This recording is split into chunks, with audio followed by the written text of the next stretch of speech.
Hello guys, कैसे हो आप सभी लोग। आई होप आप सभी लोग अच्छे ही होंगे। आज हम जाने वाले हैं पुणे टू महाबलेश्वर इस राइड पर। मैंने मेरे मोटो व्लॉगिंग की शुरुआत ही पुणे टू महाबलेश्वर इस व्लॉग से शुरू की थी। सो उस व्लॉग को भी मैं लिंक डिस्क्रिप्शन में दे दूँगा।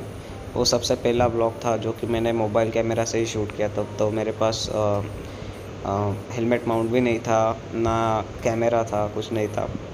ये वाला व्लॉग भी बहुत मज़ेदार होने वाला है। सो इस व्लॉग को आखिरी तक देखिए। और ये जो हम रोड से जा रहे हैं ये कात्रज का घाट है और ये कात्रज का टनल है।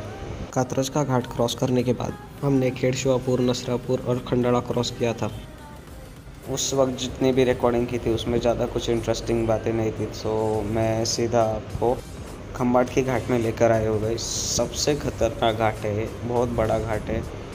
पहली शुरुआत में खम्बाट की घाट ये 2 वे होता था। अभी खम्बाट की घाट ये 1 वे किया गया है क्योंकि और एक सेक्शन आगे से खोल दिया गया है जो कि कोल्हापुर या सातारा से पुणे आने के लिए बनाया गया है। वो भी रोड बहुत अच्छा है।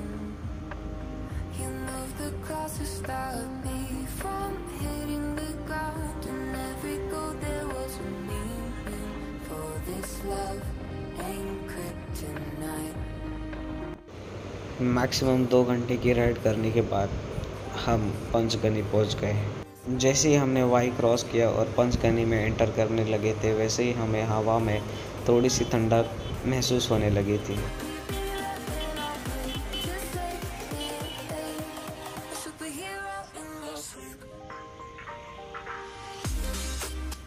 पंचगनी क्रॉस करने के बाद हम मैप्रो गार्डन की ओर निकल पड़े।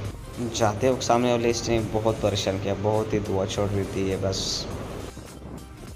फाइनली हम मैप्रो गार्डन भी पहुंच गए गाइस। महाबलेश्वर में सबसे ज़्यादा फेमस मैप्रो गार्डन ही है गाइस। मैप्रो गार्डन में बहुत ही बढ़िया तरीके से सजावट किया गया है। यहाँ का डेकोरेशन बहुत ही आई कैची है।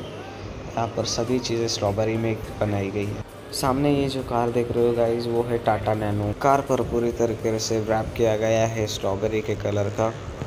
आप मैप्रो गार्डन में गए तो हर एक जगह पे आपको स्ट्रॉबेरी का शेप दिखेगा ही दिखेगा। सब तरफ आपको स्ट्रॉबेरी दिखाई देगी।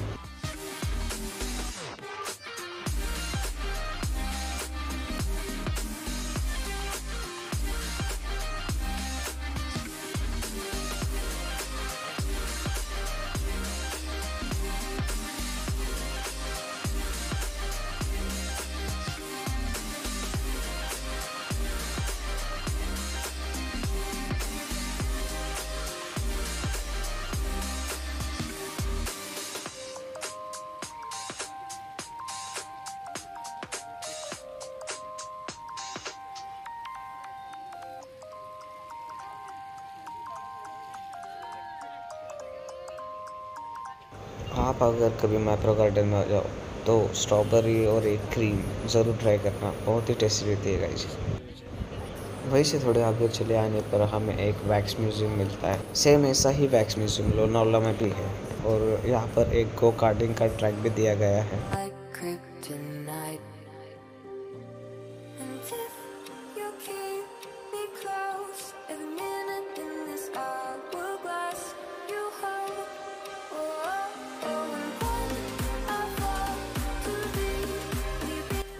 वैक्स म्यूज़ियम से थोड़ा ही आगे आते ही हमें वेन्ना लेक दिखाई देती है। वेन्ना लेक महाबलेश्वर की बहुत ही बड़ी टूरिस्ट अट्रैक्शन प्लेस है। वेन्ना लेक को श्री अप्पा साहब महाराज इन्होंने बनाया गया था जो कि राजा थे सातारा के इन 1842।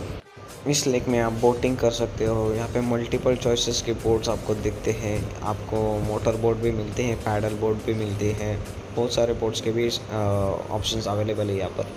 बहुत सारे न्यू मैरिड कपल भी यहाँ पर आते हैं। सो बहुत सारे ऐसे हार्ट वाले सिंबल के जो आगे आपको दिखाई दे रही है ये वाला, यहाँ पर बहुत सारे जगहों पे आपको ऐसे दिखाई देगी।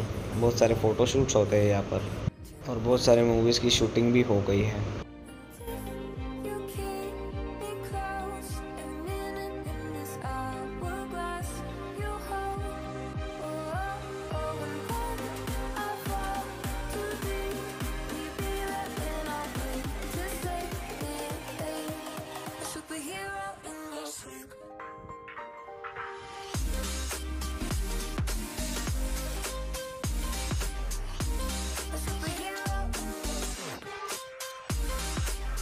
वेन्ना लेक से फिर हम आगे बढ़ने लगे हमारे महाबलेश्वर के अगले पॉइंट्स को देखने के लिए। और हाँ गाइस, महाबलेश्वर मैंने सिर्फ एक दिन में पूरा कवर किया है।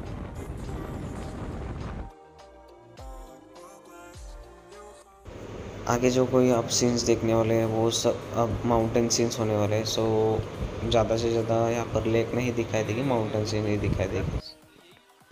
बहुत सारे लोगों को इस पॉइंट पर आके एक कन्फ्यूजन हो जाता है कि इस पॉइंट का नाम अल्पिनस्टन पॉइंट है। हालांकि लोगों को लगता है कि इस पॉइंट का नाम एलिफेंट पॉइंट है, जो कि गलत है। यहाँ पर जितने भी टूरिस्ट रुके हैं वो सब एलिफेंट की शेप ढूंढ रहे हैं गाइस। लोनावला में लायंस पॉइंट, वहाँ पर आपको लायन की शेप का एक माउंटेन दिखाई देगा। वैसे ही यहाँ पर भी लोग सोचते हैं कि यहाँ पे भी कोई एलिफेंट के शेप का माउंटेन दिखाई देगा, तो वैसा नहीं है। एल्पिनिस्टन पॉइंट के बाजू में सावित्री पॉइंट था, सो हमने वो पॉइंट ड्रॉप किया। सावित्री पॉइंट के बाजू में अर्थर सेट पॉइंट था। अर्थर सेट पॉइंट की खासियत ये थी कि सर अर्थर वहाँ पर बैठते थे और वहाँ से सावित्री नदी को देखते थे। उनका सावित्री नदी को देखने का रीज़न था कि उस नदी में उनके वाइफ और उनकी डॉटर ये दोनों डूबकर मर गए थे। अर्थर पॉइंट की बात करा जाए तो ये पॉइंट एक ऐसा पॉइंट है जहाँ पे लाइट ऑब्जेक्ट अगर आप हवा में फेंकोगे तो वो ऑटोमेटिकली हवा में से वापस ऊपर आ जाएगा। जैसे कि अगर आप ₹1 का डॉलर नीचे फेंकोगे तो वो हवा में उड़ता वापस आपकी तरफ आ सकता है। ये सारे हिल टॉप के पॉइंट्स घूमने के बाद हम गए हैं महाबलेश्वर मंदिर में। ये महाबलेश्वर मंदिर बहुत पुराना है गाइस। ये मंदिर हज़ारों साल पुराना है। सो इसका जो बनावट है वो बहुत ही पुरानी है और पूरा मंदिर पत्थरों में बनाया गया है।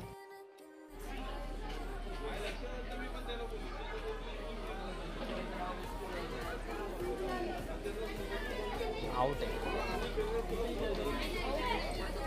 तुम बाहर है। अनफॉर्चुनेटली मंदिर के अंदर हमें शूट करने नहीं दिया क्योंकि वहाँ पर शूटिंग अलाउड नहीं थी। सो हम वहाँ से निकल पड़े। वहाँ से निकलने के बाद हम कास पठार की ओर निकल पड़े। कास पठार की ओर जाने वाला ये जो रोड है बहुत ही खतरनाक था।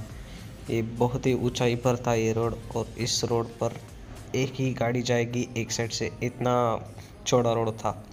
महाबलेश्वर से कास पठार जाने के लिए कुछ एक 50 किलोमीटर कवर करना था, तो मैं जल्दी में गूगल मैप लगाया तो गूगल मैप ने ऐसे रोड दिखाता। इस सामने वाला ट्रक देखिए, सीधी नीची ढलान थी गाइस। बहुत ही स्किलफुल ड्राइवर ऐसे रोड्स पे गाड़ी चला सकते हैं।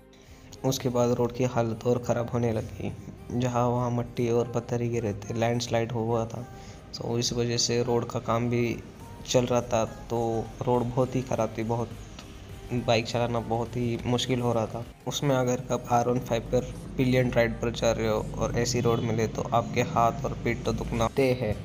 इतने वक्त से बाइक चलाना, वो भी पहाड़ियों में, और इतनी पूरी रोड पे, और उसके बाद इतना अच्छा व्यू दिखना, तो मन बहुत ही अच्छा महसूस करने लगता है गाइस।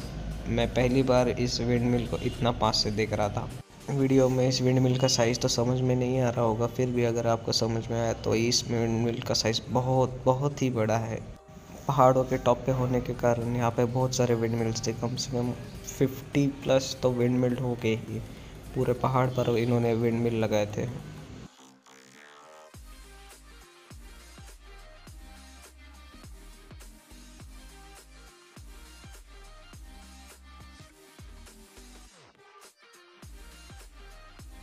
पहाड़ी का रास्ता ख़त्म होने के बाद हम फाइनली कास लेक पहुँच गए।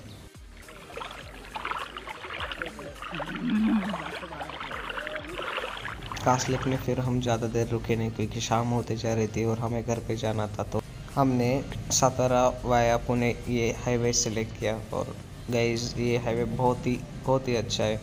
रोड्स बहुत ही अच्छे हैं, कर्वी रोड से माउंटेन में से ही जाते हैं। सो ये पूरा सातारा सिटी है गाइस, और बाइक चलाने का एक अलग ही मज़ा आता है यहाँ पर।